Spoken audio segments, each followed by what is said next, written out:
Hey everyone, good morning. Welcome to the Teach Better Today morning show where we get to be live every single morning to kick off your day. And I have an amazing guest with me. Most of you know her, so it won't be a huge surprise if you've been in our network. But if this is a new connection to you, then I promise you Erin is going to be such a valuable partner for you moving forward. We'll be right back as we dive into the show. Go grab your cup of coffee.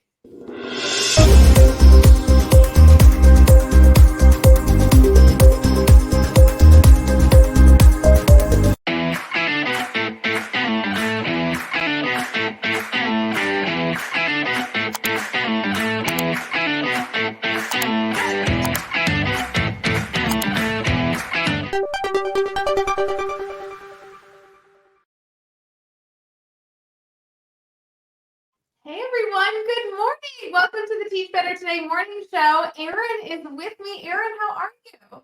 I'm so good. How are you doing? Good. I'm so glad that you are joining me because we actually had a meeting recently about just like talking shop. Like I love when we get to just talk shop on Zoom and catch up and you have all these great projects you're working on. And it's cool to now be a part of that conversation with our community. So I know they're going to be so excited to see you. Oh, that's great. I love hanging out with you and I love brainstorming. Brainstorming and planning, that's my jam. I love it. So good. Erin, before we get too far in, because I want to get into all the fun stuff we were actually talking about, but in case somebody is connecting with you for the first time and they're not aware of how amazing you are as a member of our Teach Better community, do you mind sharing a little bit about what you do and who you are? Yes. Again, I'm Erin. I'm a mom of 3 very different children, ranging from like middle school to elementary.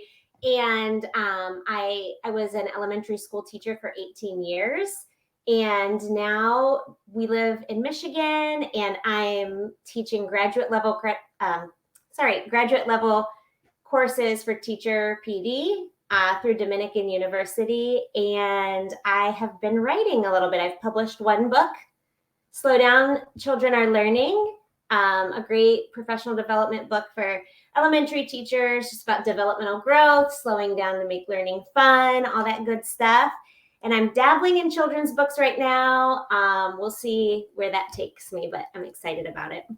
Okay, we are going to have to talk about your book in our team talk section because I know your book is specifically like for elementary, early adolescent teachers. But I will tell you, even those of us who like and prefer the older students at that middle school, high school, college, like age range, there is so much to take away from your book. I was so excited for you to publish that, and you celebrated a book birthday like just a few months ago. So there's lots to talk about there. Before we get into any of that, Erin, I want to celebrate you because we connected, I don't even know how, randomly. Somebody connected us and we like hopped on a Zoom, right? Isn't that right? Yeah. Yeah. Yeah. And I love our conversations. Friends, like Erin is the teacher that I all wish we all were because she literally will like book a Zoom with me and we hop on a Zoom call and like we talk for an hour and it's all like off the record. Like we talk about the stuff that you're not supposed to be able to talk about. You know what I mean? Yeah, I tend, whether it's a fault or a good quality, I tend to be pretty transparent, and I just, say it how it is sometimes. I think that's so good though, because so many of us in our community, you're like nervous to ask the dumb questions. And like my mindset is always anxious to ask like the questions you're not supposed to ask, like whether it be in the teaching field or any like hobby you might be exploring outside the teaching field. I am such a don't ask for help, don't ask questions kind of person. And yet the older I get, the more I get in this field, I like have learned I love being the person people ask questions to. I love being able to help in any way, shape, or form. And I feel like every time we chat, I'm like, Erin, I don't know the answer, but I just get to be a brainstorm partner with you. I get to like be invested in the amazing projects you're working on. It's so fun. It's so fun. Yeah, I've always been known as the person that asks the dumb questions. Like we'd be in staff meetings and my co-teachers would be like, Erin, ask them this. And I would be like, okay. And actually in my book, Slow Down Children Are Learning, I tell a story about sitting in IEP meetings as a general ed elementary teacher. And this was years back when executive function skills was like the new word. And every IEP meeting, it was like, oh, they lack executive function skills. And I would like several meetings passed, and I'm like, do I really understand executive functioning? So, like, I'm in a meeting, parents are there, and I'm like, can you explain this to us, like the simplified version? Because I start thinking, if I'm not sure that I fully grasp it, I know the parents sitting next to me don't know what it is. And it's their kid. And they deserve to understand it. Like, either your example with the staff meeting or your example with parents, like, you know that if there's a dumb question, that you're not the only one with it. And that's what I love about, like, I won't make you share your whole life and all your projects you're working on with our community, but like you're working on some really amazing, creative, collaborative things outside of like your day-to-day job. And like, I just feel like there's no way to have all the answers. So having a brainstorm buddy or asking questions of somebody who might have like a different insight or perspective, like that's how all of us learn. Like it's amazing. Yeah. And I wish there were more people that were willing, like the Teach Better team is so willing. I'm also on the one of the Teach Better ambassadors, and that group is like everybody has a different little pocket of knowledge, and the Teach Better team is just so giving in their knowledge, which I wish more people were that way. Because imagine the things that all of us could accomplish if we had that information like accessible to us. Seems like everybody out there like wants you to pay them for their information, you know. And I get the business world, I get all that, but it's awesome that the Teach Better team is such a great resource for all the educators that are doing different things out there in the educational world.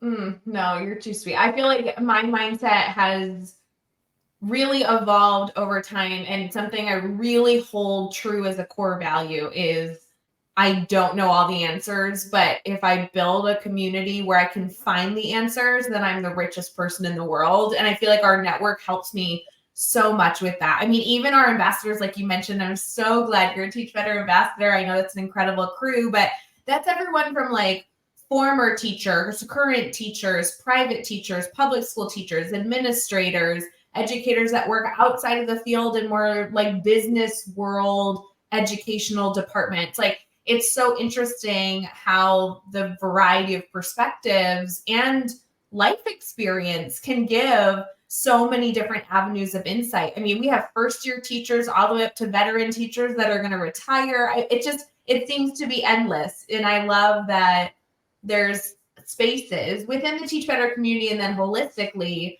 where sometimes you can just ask a question that probably you should know and it feels like you should know it, but you don't. And then people are eager to help, right? Like that's awesome. Yes.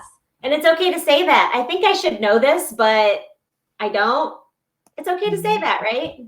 Yeah. I mean, we literally, like when we met last time, we were discussing like how to write an email. And I feel like as adults, like we are both very well educated adult people that like are passionate and kind, and what, but we're still debating like, can you read my email? Is it okay? Like, do these words make sense? Like that's life. And I love having those conversations because I do the same thing, and it creates like this back and forth, friendship, which I love. It is. It's so fun. It's so fun. Friends, we would love to have you in the comments tag a teacher bestie that you love to collaborate and brainstorm with. And you maybe have never met them. Maybe it's just like a virtual friendship. I literally, like, most of our community is virtual and I haven't met half of you. And it's just so fun to be able to collaborate. So feel free to put your teacher bestie in the comments. Give them a little shout out for always supporting you and not telling your secrets about the dumb questions you ask. We'll be right back. I want to get into Erin's expertise in her amazing book that you guys have to go check out. We'll be right back.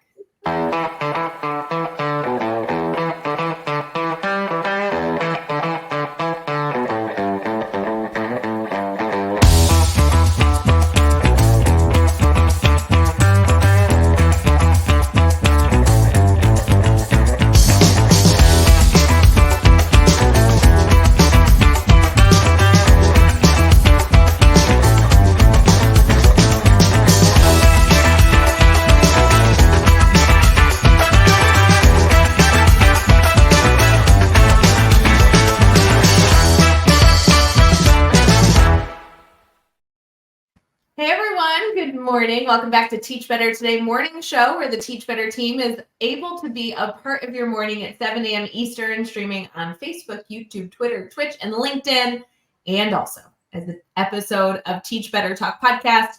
I really want to do, Erin, like a giveaway at some point that if like people go and subscribe to the YouTube channel, they they win something. I got to figure that out because Joshua Stamper tells me that that is the place that everyone needs to go and subscribe. And I feel like bribery is always like a good avenue to do that. I think that's a great idea. I think it's a great idea. I mean, when we gave away coffee on National Coffee Day last week, I got so many messages and I was so excited to like hear from our community, send over like a Starbucks card. I don't know. I mean, like I like to pretend I have endless money. Like it's just kind of a hobby I have. So good. Erin, I want to get into your book. And I know you have other books in the works. We won't out the amazing projects you have going on. That's because people need to follow you. And when they like are ready to be announced, they will be able to see that on their social media feeds. But at least right now you have one Educator book out. I remember this book coming out like it was yesterday. I would love to have you share a little bit more about what inspired this story, because I know you shared earlier some topics and elements like that, but this was really a journey getting this book going. I'd love to hear from you. This was a journey. So I taught every grade from 4th grade down and found myself loving kindergarten. It's the hardest day to take the least amount of work home with you, but it's an amazing day. And as I was working through my years in kindergarten, I taught inclusion with our speech and language therapists and our instructional specialist. And we had this theory that if primary grade teachers, K through 3, would slow down and just like let kids be kids and enjoy learning and love learning and develop as a learner, they would end up being further along in their high school years. And so in the era that I taught in, we went from like the No Child Left Behind to Common Core and like all this like rigor. Kindergartners enter the classroom and some of them don't know what hand they write with. And by the end of the year, they're writing a paragraph. And it's like a ridiculous expectation when developmentally, like the muscles in their hands aren't really even ready for that. So many of them fatigue, many of them get frustrated, many of them are being evaluated for to be placed on IEPs when really they're not. It's their own developmental growth, right? Up until the upper elementary years. So as I had my own kids, I started thinking, when you're pregnant and you have babies, you get those 1-week emails. This is the developmental state, right? Your baby's the size of an avocado. And then even after they're born, it's like they might be sitting up or they could be crawling, but everybody develops at a different rate. But then when they enter kindergarten, it's like, bam, they're expected to be like every other 5-year-old, but they're not. So like academics has changed and shifted, but the development of a child has not. Mm. So this theory, everyone is so afraid to give it a try, just to slow down. Everybody's afraid to slow down, right? Because academics is higher expectations than ever before. And more rigorous at a younger age. And I'm not saying rigor is bad. I think it's great. But I think if a child doesn't get to develop at their own rate and then they're labeled as less than, it gives them a stigma. Anyway, all this is working in my mind, right? And then I get a call one day that one of my former students, who was at this point entering his sophomore year of college, he was in my class when he was in third grade. We had a project-based class. It was amazing. He was in that class. He was amazing. High achieving, well-liked, entered the gifted class after that year, was in band. I got a call that he considered committing suicide. And it like killed me. And so I'm thinking, gosh, as a third grade student, I never would have thought that he would struggle with mental illness or, I didn't know what was going on. Long story short, I got to interview his mom. I got to interview him. And he said things to me like, after third grade, I never felt like I fit into the mold everybody was putting me into. Or like, why is it all about the test scores? Like, learn, like, achieve. But shouldn't it be less about the achieving and more about the learning? And, I didn't fit in. I was a smart kid, but I didn't really fit in with the smart kids. And so all this stuff, all these things he was saying led me to think about like growth mindset. That wasn't a focus in those early years. Like we knew about it. Of course, everybody tried to, but it wasn't a focus. Like mastering like the state tests and the scores and all that was the focus during that moment in education. So anyway, did all this research on developmental growth. And so once a child starts kindergarten and moves on, they're expected to be already developed and they're not. So my book goes through 6 areas of developmental growth and how you can easily implement strategies that will develop a child in these areas while you're still keeping your curriculum, your rigorous curriculum, and how we can slow down. We think we can't slow down. We can slow down. And in the long run, they will be more confident. They will have the right tools for learning. And I could go on and on and on, but it's like motor and development, executive function skills, growth mindset, sensory, early literacy skills, and did I say executive function? Yeah, anyway, it's all that good developmental stuff.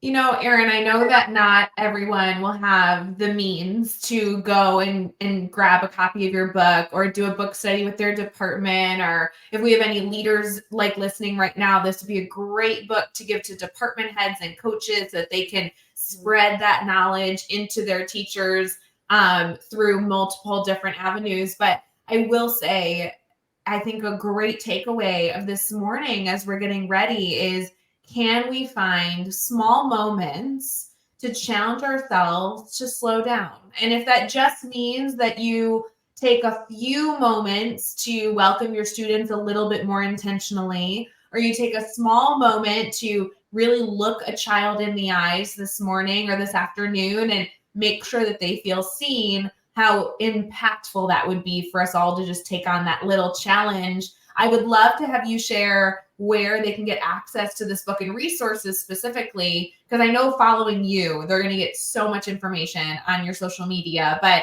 if they want to pick up the book and maybe look at how this can be implemented, whether it be in their classroom or department, I would really love to make sure they have access to it.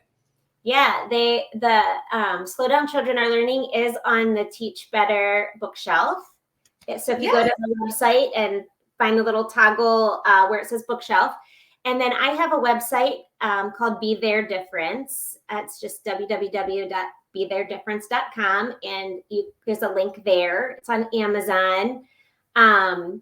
There have been some schools that have done it as a book study, which is really exciting. And a lot of the feedback I've heard is that the administrators also are hesitant to slow down. Mm-hmm. And so it's generated great conversations between classroom teachers and administrators to be able to help each other see their goals through a different lens. Yeah. So that's been really interesting. And a couple of my friends who aren't educators read it just because they love me. And they have told me, I didn't know, like their parents, and they had young children, and they're like, wow, like I didn't know that I could be doing this or that. So it's also a great resource if you are a parent of a child from, I would say, like ages 3 to 10, that sometimes, like we had mentioned before, sitting in IEP meetings or parent-teacher conferences, parents don't always know. We can't assume that they know what everything we tell them means. Mm-hmm. Even something as simple as like math terms or reading comprehension, like does a parent know what comprehension means? We can't just assume that they know all these buzzwords that are in our world. So that's like truly another element I really hold close is I'm like, if I haven't explicitly taught it, I can't fault somebody for not knowing it. So I love that you're highlighting all these different elements here to just ensure that we are being better, but being the best humanly possible for those that we give to through small little adjustments we can make to best serve our students. I think that's like such an epitome of the work you do and the amazing impact you have on education. I know our community is just going to eat up all of these suggestions and follow you on social media and get to continue learning from you. So with all this being said, I'm so glad that you joined the show because I know that this is just the beginning. Yeah, I'm glad too. It's fun. So good. So good. Erin, you literally were like the second guest on the Teach Better Today show. This is a new thing that we're doing. Ever so often sprinkling in little guests that we know are just going to continue to be a part of the positive element of people's morning. So thank you for taking the time to do this. I know I like randomly threw this at you and you were amazing as always. So thank you so much for doing this. No, thanks for having me. I love it. So fun. We hope that you all have an outstanding morning, an amazing, amazing day ahead. And please let us know if you have any issues connecting with Erin and her resources. I can tell you exactly where they are. I'll send you links. Just direct message me and we'll get that all going. Have a good day, guys. See you later. Bye. Hey, Teach Better community. Thank you so much for joining the Teach Better Today morning show every single weekday at 7 a.m. Eastern. We have so many resources for you outside of this live stream at teachbetter.com, including blogs, podcasts, and professional development that will bring our team to your school. Wherever you are listening from this morning, please make sure you are sharing and celebrating the incredible educators in this world. And hey, if you are listening over on a podcast to Teach Better Talk, we would love a 5-star review. The comments are always so entertaining. We'll see you tomorrow.